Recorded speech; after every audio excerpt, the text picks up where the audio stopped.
I feel bad saying this, but I always tell people this all the time, like, never do something for the money. Yeah. Because today, if I told you what's that number that you need to do the shittiest job, you know what, Mark, if I make $1 million a week, I will do the shittiest job in the world. Right. Cool. There's going to be a day in your life when that million is not enough to do that job. So I always tell people, like, if you do it for the money, there's going to come that point in your life where, like, bro, I've got $1 million, I have $100 million in the bank. Why do I need to do this anymore? Yeah. I don't do it for the money. Yeah. I mean, I charge for my job, Of but course. like when you start, like you said, I could be 70 years old and I love what I do. I love the people. I love the reactions.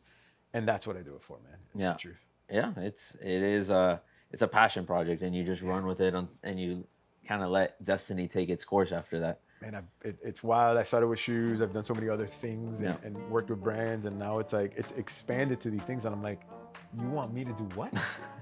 Okay, cool. Like, and all right, well, this is what we need, and this is the paychecks, and I'm like, holy, all right, cool. It's almost like unbelievable. Yeah, man.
What is going on, everybody? Welcome back to another episode of the Stay Tranquilo Podcast.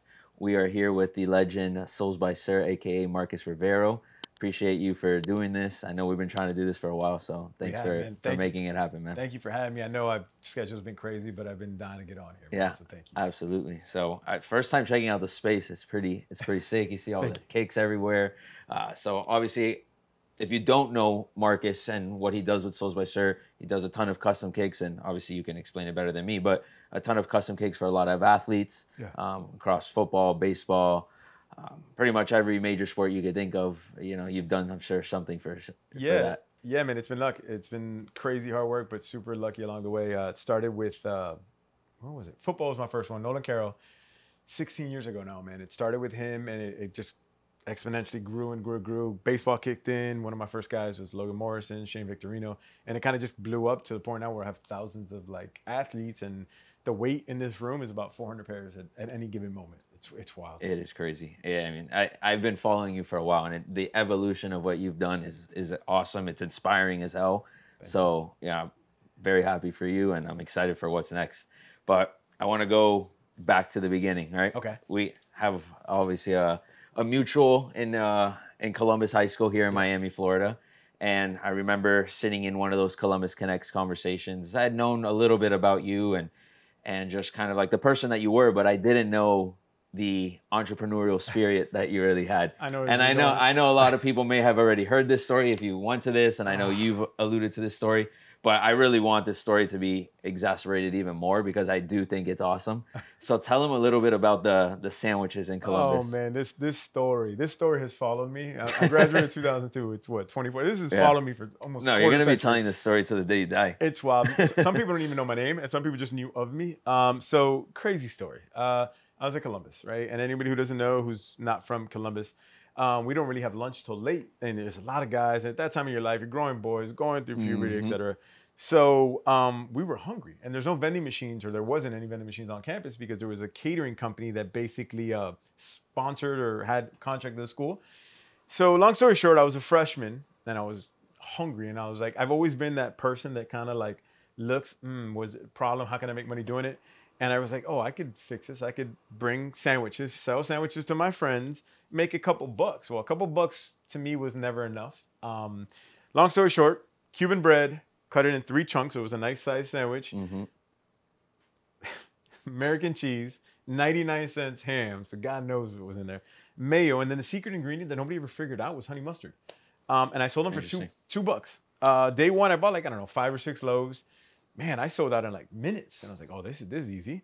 And then I did it again. And I kept upping it. So I got to the point, I was like, all right, I can't do any more myself. I can't carry 500 sandwiches. Right. So I said, all right, let me come up with a way to figure this out. I was like, oh, this is easy. I'm going to hire my own friends to pay them. And when you're in high school, like, your parents give you lunch money. You go out on the weekend, you have like a little bit of allowance. Yeah. And I was like, oh, this is going to be easy. If I pay these guys, their parents aren't going to know they're making money. I'm going to be able to like scale my business.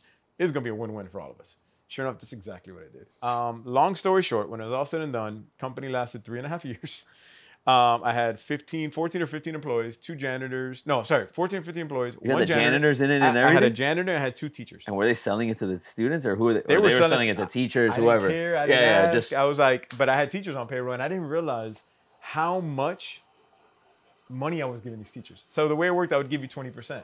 So Monday through Friday you got to keep your money. So for example, say you worked for me and your number was 40 sandwiches. So every day I would give you 40 and I'd throw 2 or 3 in there for your lunch or for you to, make the extra money. So the system was, I'll give you a quick rundown. The way it worked was, it was illegal to do this at school, right? Right, so, of course. And with and so the way it worked is I would drive to school, everybody had their own book bag, and for the most part, there were those JanSport book bags with the little pocket in the front. Mm-hmm. So I'd have them in my trunk. And so to not do a drug transaction, I would sit in my car, which had a TV at the time. I'd be playing video games or whatever. You'd go to my trunk. When I'd see you walking by, I'd pop my trunk. You'd grab your bag, close it, and walk away. Wow.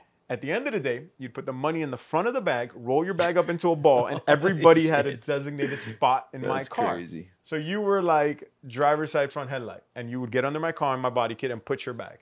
I'd be in football practice most of the time. So after football practice, I would get under my car and pull bags of money out. That's the way it worked. And at this point, it was crazy. And we're talking about hundreds, some days thousands of dollars. And I would do that every day. And then I got tired of making sandwiches. So my grandma used to live next to me. So I told my grandma, 10 hours a week, 2 hours a day, I need you to make these sandwiches for me. I'm going to give you $30 an hour. This is like in 2000. $300. She loved me. So it got to the point I wasn't making. I was just buying the ingredients, dropping them off, picking them up a couple hours later. Whole ass operation. And that's how it went. And I stopped selling sandwiches myself after like 6 weeks. I never sold sandwiches. Wow. I didn't have to. I had everybody doing it for me. And that's how I never got in trouble. I had teachers making $300 to $500 a week. I had my average employee made about $150 cash. And because they were getting like a commission off of the sale. So you were getting Fridays. So for example, if you were that guy that took 40 sandwiches a day, that means you were collecting $80, which you had to give me Monday, Tuesday, Wednesday, Thursday. Okay. On Friday, you got to keep that money. Plus every day I was giving you 2 or 3 extra sandwiches. So yeah, you were making a couple $100 a week easy, and teachers were multiplying because I was giving teachers like big bags. Are there any teachers that are still there that were part of the? I will never say. I would never say they're great teachers. Yeah. These people were influential in my life, and it was a win-win for both of us. And again, when I finally got roped, it was out of a movie, the way it went down, and they weren't even mad at me. The only reason I got in trouble was because the school was getting sued by the catering company. They were losing 25% of revenue. So they had to figure it out, because what they would see was all of us would go to the lunchroom, and there's no way in the heck that everybody's mom or grandma was making a sandwich in aluminum foil. Right. And so they were only buying Coke and fries.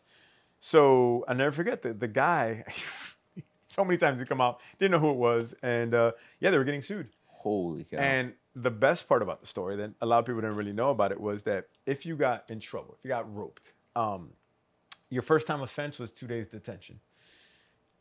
Got to the point by the 10th or 11th guy getting in trouble, they knew there had to be like a kingpin. There was somebody on top. Exactly. So McKeon, which was the athletic director, disciplinary at the time, he was like, hey, I know these aren't yours. I'll lessen your detention. And nobody ratted me out because I had come out with a severance package. The way the severance package was, if you got in trouble and you kept my name out of your mouth, I would give you 2 weeks prepay. You get 4 weeks vacation, so you get the heat off of you. You can come back and work for me after week 4. So the whole time in my head, for years, I thought that's why nobody was ratting me out. Wow. That was not why nobody was ratting me out. Because if you ratted me out, keep this in mind, there was now 13 other classmates, 2 teachers, and a janitor that you just killed their revenue stream, so they were going to be pissed. True. So everybody was out of fear. I'm thinking this because I'm being a nice guy. No, nobody ever ratted me out because you were going to screw over your own teachers and teammates or classmates. Or exactly. But yeah. God damn. No, that's a whole ass operation. You were running like a Fortune 500 company within the four walls of Columbus. I was in Columbus. My average, a bad week was $1,000 for me insane. after expenses. A bad week. A good week, $1,500-$1,600. I never missed a day of high school, ever. Sick, didn't matter. I was like, it's too expensive. Yeah. So I was in high school, not knowing the value of money really at the time, and making $1,000-$1,500 a week. That's pretty damn freaking good, bro. That's amazing. That was living fun. So then you play football. You're running your sandwich business. Yeah. When was it then that you got into the whole sneaker world? So so my dad had been in the wheel and tire world, right? So we had basically like a pimp my ride type of thing in Miami, and it had gone really good. We had it on the internet, sold it eventually. The sneaker thing, this is year 15 or 16. So like 15 or 16 years ago, I wanted to get somebody a certain gift for Valentine's Day that wasn't your typical chocolate and candies or whatnot. And, you know, as I got older and I started to get dispensable income, because I was that kid that my mom and dad would give me one pair of shoes that had to last the whole year. So as I got older and had my own money, I started to buy sneakers. And this particular person didn't like sneakers. So I said, all right, you know what? I'm going to give them sneakers. Except I couldn't find them in a color that I liked. So I was like, you know what? I could paint this. How hard can this be? I spent 20 hours on that shoe. It was beautiful. It was glittered. It was ombre. It was gorgeous. Gave it to this person. They put it on Instagram. Next thing you know, friends of mine were like, oh my God, I didn't know you know how to paint. My daughter's having an Elmo. My dad's a Yankee fan. Can you do this? Can you do that? I did about 10 pairs of those. And fast forward, a Miami Dolphin player saw one of them, reached out, and that's when it blew up for me. And started with one, and the story of how we got to where we started from to where we are was just, it's wild. That's crazy. Yeah. Yeah, it's like almost like a by accident thing, you know? This story, I always say that there must have been not one, but like a dozen angels up there. Like, yeah, exactly. Well, I think it's when you look at it, right? And you always, you know, now you're 15 years into this, and you kind of go back and you can reflect on where you're at right now and all the amazing things that have happened. I think you nailed it on the head. Like, there's an angel up there, multiple angels up there saying, you know what? This is how we're going to get you started in this world, and this is going to be the kickstart, because I'm a big believer, like, what's meant to be will be. And sometimes you don't even realize it, that it's happening, and then all of a sudden you're knee deep in it and you're like, holy shit, all right, I guess I'm doing this. Man, it's fucking wild. I told my first football player no, like 7 days in a row. Like, this is when Nolan Carroll, he played for the Dolphins time. So he first reached out to me and said, can you do a pair of kicks, Statue of Liberty? Listen, typical Columbus fashion. I was like, oh yeah, I've done this dozens of times. I didn't even know what the fuck that meant. Yeah. So I started Googling it. Long story short, there was no YouTube really at the time telling you this stuff. So what it basically meant, it was make his shoes look weathered, like the Statue of Liberty. So at this point, I was brushing everything on. I didn't even have an airbrush gun. So I bought an airbrush gun, bought a whole bunch of paints, and I'm painting in my kitchen counter in my apartment in the beach. Long story short, I paint the shoe. I'm not liking the shoe. Like, I am 30, 40 layers of greens and golds, and I'm just not liking this thing. And he is blowing me up. Hey, can you send me this? Can you send me that? I finally go to send him a photo, and I'm not happy with what I'm looking at. I'm not done. It's like, hey, I'm not done, but send a picture. And he writes back the worst two words man, any parent, any family member, especially any significant other, can ever write to you. If you ever get these words, stop. It's okay. Oh, man. I remember taking my phone. Just like that, just those two words, it's okay. It's okay. And I'm like, I knew it. And I took my phone and I went, and I threw it down. And when I threw it down, I hit a jar of acetone by accident. Because that's part of, like, and with the acetone falls on the shoe, so I freak out, and I grab like a kitchen towel from the stove. And when I wipe the shoe, gorgeous. Whatever I had done, all the layers of paint had the chemical reaction. It looked like marble, granito. It looked gorgeous. I snapped a picture and I was like, haha, just kidding. Sent that one, and he's like, oh my God, I'm in love. So that story stayed under wraps for like 7 years.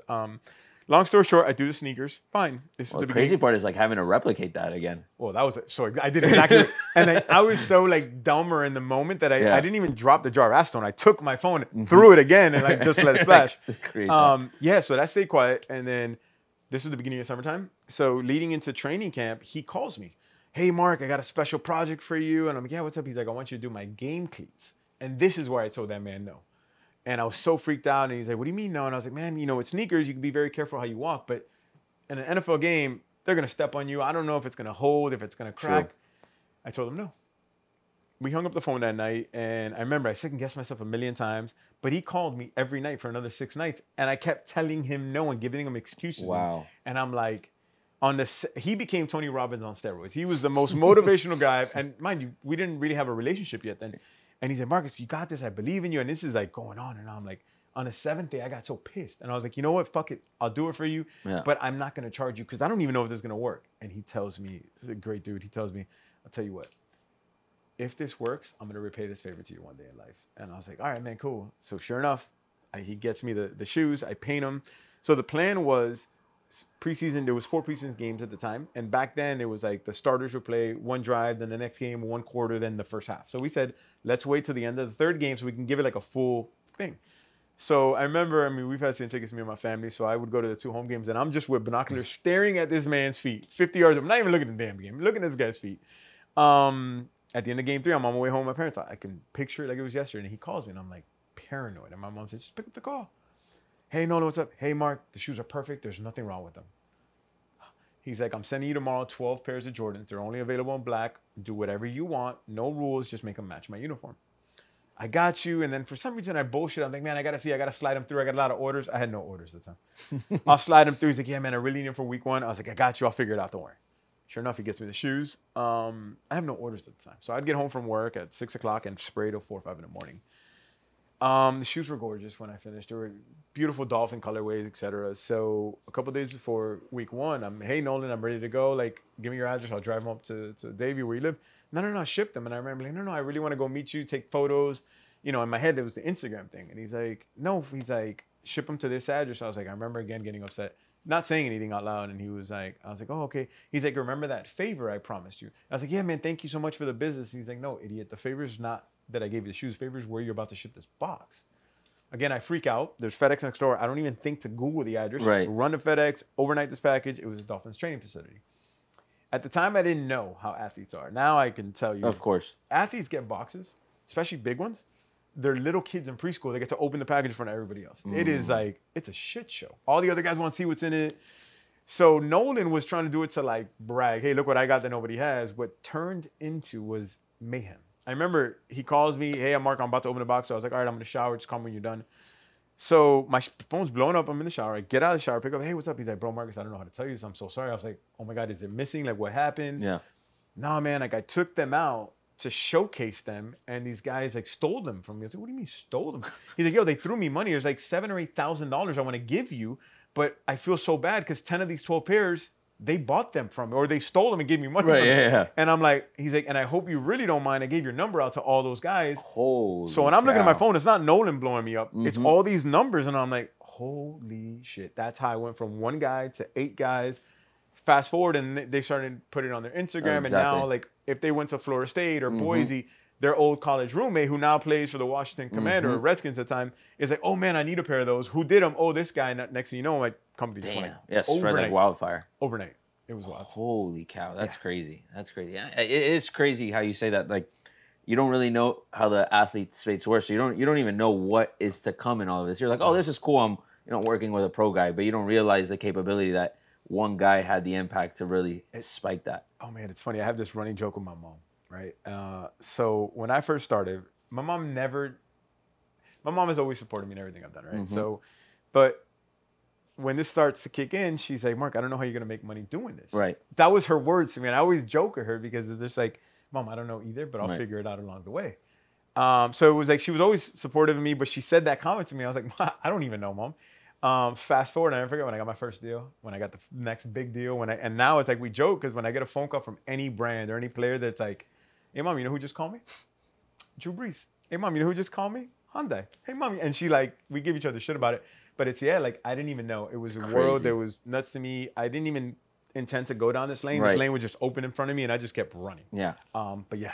Because you were never an artist in school. Like, that wasn't, like, something that was your trade. And then you're like, oh, you know what? I was a painter, but now I'm painting shoes. Like, that was not even in the arsenal. No, I was a business guy. So I started with business. My dad was an entrepreneur. I realized that's what I wanted to do in life. I was going to be either that or a lawyer, and I didn't like to read at the time. So I was like, yeah, I'm going entrepreneur. Went to school, went to Case, then I transferred to UM, graduated from the U. And I was an entrepreneurial spirit. Like, that's what I love to do. Figure out, find a problem, make money. The art thing, I loved it. But the only people in my life to that point who had ever told me I was good at art was my mother, which is her job to tell you you're good, and my middle school art school teacher, Miss Yurt. That was it. Nobody even knew I painted. Yeah. And I had painted like 2 things prior to that. That's it. And it fell on my lap. And now it's funny because I always tell people I didn't go to art school, but all my assistants did.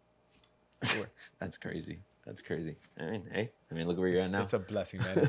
I'm thankful. Yeah. It's a huge blessing. I've been able to meet amazing people in scenarios like this, and Absolutely. my assistants are great. And like, I'm just in a world that's like, I would have never imagined this. Yeah. The little kid inside of me always like is screaming, like losing his shit. So when you obviously you get that huge kind of spark between all these NFL guys now that are posting it on their Instagrams and then getting reached out by a bunch of guys. When was it for you that you were like, hey, shit, like this is now I'm gonna double down and I'm gonna do this like full time? Was it in that moment that you were like, this is it? Like I'm gonna turn this into something a lot bigger? Or were you still kind of like in that, oh, I'm just gonna keep riding this wave, I'm gonna see where it goes, see where it goes. Like when did that kind of like switch flip? You know, you're gonna laugh when I tell you this. Like, I don't think it has yet to me. So yeah, this isn't my only job. Like, I own tire companies, right? And it's not because of necessity or anything. Because this is I do very well for myself. Of course. But I've always been that person that dreams like my dreams are on steroids. And I always tell people, I was like, man, like when they're thinking here, for some reason I'm here. And a lot of times I'm crazy, and I know I'm crazy, and it's like it's crazy, and so I can make it work. And I've always believed in myself more than I think the average person. So like when I started, I didn't know the capabilities. I didn't know how far I was going to make it, but I knew there was no bound. There was nothing I had to like compare myself to, because there was nobody in that space. So it's not like, oh, well, I can only get as big as X, or I can only go as far as Y. I was like, there's nobody in front of me. So it's like, I'm running a race by myself. I have nobody to pace me. I have nobody to aim. So it's like, all right, you just got to outdo yourself every single day. And that's how I lived. I just kept doing it. And it's like, the names got bigger, the companies got bigger, the projects got bigger, the checks got bigger. And I'm just like, holy cow. And I never put a ceiling on. I learned a lot. I had a lot of valuable lessons, but like I've never said like, this is not a viable business. I think since the beginning, even when my mom asked me that, I was like, I'm going to turn this into like craziness. Yeah. And that's how I always believed in everything I did. I mean, I've been doing this too, and it reminds me of like, kind of like my journey in starting this too. It's like, you have a little bit of like delusional confidence, I guess, in yourself, right? And your product and everything. Like, deep down, you're like, money's not being made, you know, at the time or whatever it might be. And you're like, really, why am I doing this? But you look at it and like, that's society's barometer to where you're at in that moment into what success is, right? But here you are, and you're doing all these amazing things and connecting with all these amazing people that you would have never connected with in your life, right? It all started with painting a shoe, and then you've met, you know, some of the largest, you know, athletes, and you've gone to some of the craziest sport venues and done some of the craziest things, the brands, all that, right? And to me, that is like, there is no value on that, right? And I was telling someone the other day, I'm like, I could be 70 years old. This shit doesn't turn into anything and whatever. I think I would still be doing this because I just, I love it too much. Yeah. You know, I tell people all the time, it's like, when I started, shoes used to take me about 20, 25 hours, and I would charge $150. So $6 an hour is how I started. Like, I sold 3 sandwiches and I made that in 30 seconds. But I loved it. Yeah. I've always, listen, I was this delusional kid too that was 4, 5, 6, 7. Oh, I'm going to make Major League Baseball. I'm going to make the NFL. I realized I'm Hispanic and I stopped growing. So like, I've always been that kid. And so when this happened, it was just like, this is my way in. This is my way to be that lawyer agent that I didn't end up going to law school for. Like, this is my way in. And now I look back, I'm like, I have just as much and sometimes even more access than some of these agents that are controlled by regulations that I get to do stuff. I'm in rooms. I mean, I was at Super Bowl. I took my mom to a Super Bowl. It was incredible. Like in rooms with people talking about stories. And it's just like the people you meet, it's wild. Because so many times you'll meet somebody and people from my past that I either went to high school with or people that like I know or know of me or my family. And all of a sudden they're like, hey, I'm the CEO of blah, blah, blah. And Marcus, I'm a huge fan. Or I'm a Columbus alum, like Marcus Lemonis. Right. We worked together because of Columbus. Yeah. And it was just like, I love what you do. Oh, you're a Columbus. He found that I was a Columbus alum, I think, after the fact. Oh, and then all of a sudden that fast forwarded everything. Cow. And it's just like, it's a blessing, man. And it's just like you said, like, it's not, if you're doing it for the money, and I feel bad saying this, but I always tell people this all the time, like, never do something for the money. Yeah. Because today, if I told you what's that number that you need to do the shittiest job, you know what, Mark, if I make $1 million a week, I will do the shittiest job in the world. Right. Cool. There's going to be a day in your life when that million is not enough to do that job. So I always tell people, like, if you do it for the money, there's going to come that point in your life where like, bro, I've got $1 million, I have $100 million in the bank. Why do I need to do this anymore? Yeah. I don't do it for the money. Yeah. I mean, I charge for my job. Of course. But like when you start, like you said, I can be 70 years old and I love what I do. I love the people. I love the reactions. And that's what I do it for, man. It's the truth. Yeah. It's a passion project, and you just run with it and you kind of let destiny take its course after that. man, it's wild. I started with shoes. I've done so many other things Yeah. and worked with brands, and now it's like it's expanded to these things, and I'm like, you want me to do what? Okay, cool. Like, and all right, well, this is what we need, and this is the paychecks, and I'm like, holy, Yeah. all right, cool. It's almost like unbelievable. Yeah, man. What's been for you, right? You've obviously been extremely successful, but along this journey for you, like what's been like the biggest challenge for you in this process? Man, so I suffer from like never being satisfied. So I work incredibly long hours. That's been the hardest thing for me. I don't sleep. So like I always joke, when I was a kid, I used to go out and party a lot and like go out and have fun with my friends. And it got me to like waking up after 3-4 hours going to school, running the companies. And now same thing happens, except that I don't go out that much. I'll get home and I can't sleep. So I was like, all right, might as well work. But my biggest thing is the work-life balance. It's a struggle. It's the hardest thing I got to deal with now. I've gotten better, but my better is still not good. Right. So yeah, like I'm the guy that could work 20 hours a day, 7 days a week, and not feel anything about it. The problem when you do that is like, it's not good on your body. It's not good on your relationships. It's taxing. So my biggest struggle is trying to get better at that, which I have. I definitely have, but so much more to go. And what have you done to get better at it? Like, what's some of the things that, because I struggle with that too. And it's I'm very good at like disconnecting. I'll connect, I'll travel or go with my friend, hang out with my friends, be with my girlfriend, things like that to just disconnect. But I'm not disconnected because my brain's still running at a million. I'm there sitting at dinner with my girl, and I'm just like thinking about like I'm thinking about the business 24/7. I wake up, I think about it. I go to bed, I think about it. I'm like, there is no disconnect. Like I might be physically disconnected, but I'm not mentally disconnected. And in a way, it's good and bad. So I always tell people like, listen, I'm the same guy that I have a shower. I've always had a shower with at least like a glass door or a glass wall. I have one with 2 glasses in there. I will go in the shower and I will write math about the business every day. And if you like, I do it every day. Like I'm in the shower for 45 minutes, I'm showering for like 10 minutes. I'm 35 minutes like thinking about problems and writing on my glass because of steam. And I'm all right. So it's hard. How do I do it? Telling myself, yo, get the fuck up. Because you could like, my mom could tell me, my girl could tell me, my best friend can tell me, my assistants can tell me. Sometimes you don't fucking listen. So I have been trying to tell myself, all right, bro, you got to get the fuck up. Just go harder tomorrow. But it's a battle that I know I'm going to face for the rest of my life. Right. And it's one of the downsides of the job. Yeah. And it sucks. And I always tell myself the day I have a kid, it's going to be different. And I hope it is. And I genuinely believe that. That's true. That will change the whole dynamic. It will. It absolutely. And listen, when I lost my father, it changed a huge amount for me. And I look at so many things differently than I did before. Because my dad was, I'm a spinning image of my dad when it comes to that. So he was a workaholic. My dad was the guy that I always said, my dad could never retire because if he retires, he would pass away the day after. That's how my grandfather was. Yeah, and that's how my great grandfather was as well. It's like, so I was like, it's great to be that way, right? And it's a good thing, but at the same time, it doesn't because he worked his whole life, saved, did this other stuff. And there was so much left on the table that he didn't get to do or enjoy because work, and he was providing for us as a family.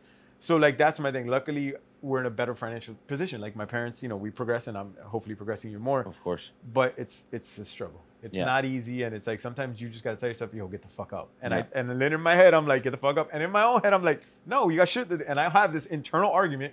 Nobody hears it. Exactly. And I'll have this internal argument with myself until like, all right, fuck it, I'm getting up. And I just get up and go. Exactly. I mean, the mental chatter that goes on in our head is, it could be your best friend or your worst enemy. You really have to kind of find a way to use that for your own personal power. Correct. Right? Because if not, that shit will eat you up. Yeah, like I try to use it to my advantage too. Because the thing is, like, I'm a perfectionist for certain things too. And like, I'll look at something and I'll see the flaws in it. But at the same time, like, people around me like, oh my God, it's gorgeous. And I'm thinking to myself, but this and this and this and this and this and this. And I don't tell them. And like what I've released to people recently, it's like, if you look at my Instagram, every single shoe that I put out has mistakes. Like I know them. I can spot them out perfectly. You'll never know they're there. So I'm like, all right, Mark, like nobody's seeing these things. It's art, so it's subjective-ish. So like you can get away with it. And I'm like, all right, cool. So but it's hard because you have these battles in your own head, and entrepreneurs understand this. It's almost like you're a kid with imaginary friends, but these friends aren't always nice. These friends are like telling you stuff. So it's a struggle, but you learn how to balance it. Yeah, absolutely. So we talk about like kind of the lows and the challenges in this. What have been some of the amazing highs? I'm sure it's a long list, but if you can really kind of like pinpoint it to Oh a few things. man, I can imagine the list is a very long list. it is. It is. It's super long, but like I would say one of the more memorable ones due to regret in my life. So, I've had Super Bowl tickets. I don't know, many years now. A lot of times I sell them. etc. So 2 years ago, I signed my first NFL deal with the NFL directly to be like a influencer, I guess you could say. Okay. And part of the deal was that I wanted access. They were giving me 2 Super Bowl tickets, and I wanted access to 2 more. The reason for that was because the year before I was gonna go to Super Bowl, and I was gonna take my father, and I didn't. I didn't tell him. And I took somebody else, and I never forget. It was like I remember sitting there like, what am I doing? So when I signed this deal, it was super important to me to get 2 and 2, right? So they basically told me, no problem, Mark. Like, we'll get you the 2 we're gonna give you as part of the deal package, and we'll let you buy 2 more. And that was, I don't know, July of 2022. And my plan, my father's birthday is September 4th. My plan was either to tell him on his birthday or for Christmas, like, here's your gift. Like, me and you going to Super Bowl, which you've never been able to do, or you could have done, but you've never spent the money on, Of etc., course, or yeah. had access It's to it. expensive. My dad passed away 2 weeks before his birthday. Never got to give it to him. So it leads me to one of the most memorable ones where that year I told my mom, like, rain or fucking shine, we're going to the Super Bowl. Like, I'm not living with this. Like, and it's funny because we did a typical what I call Marcus trip where I go in and out to these games. Like, people don't realize like I have a lot of work. So the Super Bowl was a perfect example. We flew in it was Arizona. We flew in at maybe 10 in the morning. We left here at like 6. Flew in at 10 in the morning. Didn't have a hotel room. We got a Turo car just so I could put our luggages in. Went straight to the stadium. We're in the stadium the whole time. We left an hour after the game back to Miami. Like, that Holy was cow. we were back 22 hours. But the way it worked was like I was sitting there with my mom and my girl, and we were like 5 rows from the field. And this crazy, I didn't even realize what the tickets were. These VIP like celebrities on either side of us, our own like chair, basically chargers, everything. It was gorgeous. Private bathroom that my mom loves, private bar that I love. It was amazing. And I'll never forget one of my dad's favorite singers, Wild, was Rihanna. Don't ask me why. My dad knew every word to every Rihanna song. It was wild. Who performs at halftime? Rihanna. And there was a photo that my girl took of me and my mom that hangs in my house. You can't see. We're in tears. Like, I remember it's like, yes, because it was like, damn, like I didn't get to do this with my dad. And I was glad my mom was there. And we're hugging and we're just watching Rihanna. And yeah, that was probably, to me, that's my number one. Because I got to experience something with my mom that I wish my dad had gone. I know he was there, but like physically, I wanted to do it, and I regret not doing it. So I was like, I'm not living with this shit again. No, so that to me was my number one. Being able to go to a Super Bowl. I was there with my girl, and I had my mom next to me, and then Rihanna. I don't know how people were singing, and it was a good experience. Yeah, it's a bittersweet moment. Yeah, but of course, I completely understand that. Your dad obviously was someone that was extremely special to you. What was, I guess, one of the lessons that he left for you that you kind of live with like on a daily basis? It was a lot. My dad was I had a typical Cuban hard dad. My dad was hard on me, great on the world, and it made me who I am today. So I'm thankful for it. He was just like, my dad was a hard worker, good human. Like, he was a good person. But my dad was like, he was never gonna be outworked ever. Like, there was no like, he would have been outsmarted. He would have been outfunded. My dad was never outworked. There was nothing he couldn't do. He would lie to you and say I could do it, and he'd figure out like whether my sprinkler broke on my house. He was there trying to figure it out, and God bless him, he was able to do a lot of stuff. So to me, it's just like, I'm never gonna be outworked. Like, there's more talented artists, there's smarter people, there's more charismatic people, there's richer people. But I just believe in like, there's nobody, like, if I need to get something done, there's nobody to outwork me, and I'll go. I may not be the smartest guy in the room, and I don't like to be ever, but that I'm gonna go into something whether I know what I'm doing or not. And like, all right, if I put my head in it, I was like, I will outwork anybody at figuring this out. I mean, I get to the solution I want, but that number one thing that my dad left me was like, never quit. Like, never. And it's cool to ask for help, etc. But like, don't be that guy. Like, don't quit. Yeah. And I've never quit anything. Like, if you don't quit, you don't lose. And if you don't lose, then you're good. It's funny because my grandparents are Cuban, and the revolving joke around like my mom's side of the family, like the Molina blood, right, is like, we don't quit. Like, you can knock us down, you can push us down to the floor. We're gonna get right back up, and we're gonna keep on going, and we're gonna keep on going if we get knocked down again. And that's just like, it's in our DNA, And I think it is a little bit of a Cuban thing, obviously, considering everything that's happened in the history of being a Cuban American. But it's something you almost take pride in, right? Like Yeah. I think as I've gotten older, I don't have a relationship with my dad. I haven't spoken to my dad in, I don't even know, 12 years. Dang. And as I've gotten older, I had two younger brothers. Parents went through a divorce when one of my brothers was like 3 years old. I had another brother that was like 10. I almost became like the man of the household at, 16, 17 years old. Yeah. And, it helped me mature. I took a completely different perspective of life. And I'm actually very grateful that I've gone through that. And, I still have to figure out, what is that relationship with my father supposed to look like? And those are all things that you think about, right? But I know, the other side of why, I haven't done that. And that's something that I will always be like my own personal battle to figure out. But in that process, I've always like, where's that figure that I can kind of like look to, right? That's what you look for. You're a man and you're looking for that Yeah. from somebody, and you have your idols and you have your people. But as I've gotten older, my grandfather, who hasn't been alive for, I don't even know, 20, 18 years or so, something like that, I feel closer to him than I've ever felt in my life. And it's just like him communicating with me in ways and always saying like, I got you, you're protected, anything you need, you're going to be fine. And then it's always like, then I start thinking of like, how was my grandfather? My grandfather was selfless. He was hardworking, and then you just start kind of instilling that in your DNA because of how much you kind of like feel him, I guess is like the best way to do it. I'm sure you feel that with your dad. It's wild, man. Like I had never really lost anybody close like that to me, and obviously you lose. To me, it was two of my pillars. I lost one of my pillars, and I always in my head it's like a video game. You play a certain way of video game when you have two lives. Yeah. When you're down to your last life, you play it differently. And it sucks, and it's the most elementary way I can explain it to somebody because I'm just like, man, like you take it for granted. Like you do shit that or don't do shit, and like. Perfect example is like I don't know the situation with your relationship right now, but I always tell people I was like, but how much time I regret. Like so many like our last conversation was a fight. Our last conversation, me and my dad, I was here in this room on the phone with him, and it was a fight.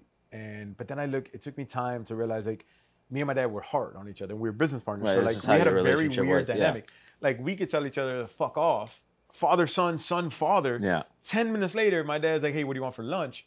That's how we show love. It's not normal. It's not, or it's special. But it's your guys' relationship. It's the way it was. Yeah. So I always tell people, I'm like, man, like especially with that, like, time's the one thing you can't get back. Yeah. And like everything else in life you can get back. Minus your health, and it's a ticking time bomb there. And it's difficult because like time is like it sucks. Like there's millionaires that would give all their money up, and like me, I like listen. I'm not a millionaire, but I would give up everything I had for 5 minutes of my life back, and I'm never gonna get that. Yeah.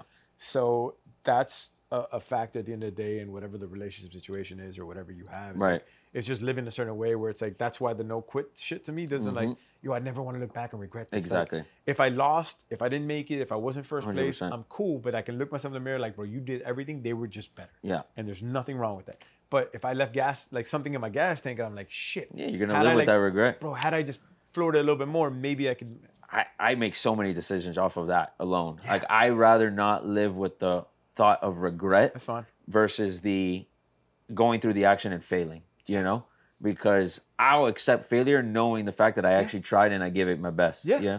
But if I'm going to go and I'm going to look back from 5 years, I'm not going to be mad at myself that I failed. No. I'm going to be mad at myself that I didn't do it. Yeah, 100%. And listen, like, and then the what ifs always happen because it's like, what if exactly. What if you had gone harder? Then you start playing that game. Are you better than that person? Like, and that day, if I gave everything I got and you beat me in the race, you know what? Damn it, he was better than me that day, and it's cool. Fair. I'm gonna work harder to fight, try 100%. it again. But if I left somebody at 10, like, bro, I was 2 feet behind him. Had I just given it, I could have, would have, should have. That's the shit I can't live with. I can't live with that. Like, and that's the complacency that I see so many people, and that's why the businesses, like, that's what takes me to. True that. Like, Mark, you could do so much more. Keep going. Keep pushing. That. So it's like I'm in a constant battle with myself. Yeah, that's awesome. But that's awesome, man. Well, you've obviously done an amazing job. We're all rooting for you, as you know, and like I said, I've been following you for a while, and love your journey, and the more I've gotten to know you as a person, I definitely admire you and respect the hell out of you. So keep doing what you're doing, man. It's awesome. It's cool to see. I appreciate you. Thank you for having me, man. I'm thankful to be able to be in rooms like this with people like you and talk and hear stories. And this is part of the journey that I love. Absolutely, me too. This is like the connecting with people and like the relationships that I build. And I'm like, man, I would have never met you. And maybe we went to school 9 years different. 12 years. Yeah, you said you were what class? 02? 02, yeah, 13. I was class of 13. Jesus Christ. My God, I'm old. But yeah, we would have never met each other, right? Yeah, and absolutely. behind the camera as well. So that's why I'm thankful for these opportunities, because it's life's funny sometimes. It is. It'll connect you with the right people when you're doing the things that you're supposed to be doing. I do believe that. I agree, man. So keep doing what you're doing, because I'm Appreciate it, excited when you're 7 years old and I'm like, I still knew gonna that do it. guy. I knew that guy. It might be a little hard for me to get out of the chair, but it's okay. We'll roll right in, man. We're golden. Don't worry about it. Appreciate it, man. It's a It was pleasure. fun. Same Awesome. here. Thank you, man.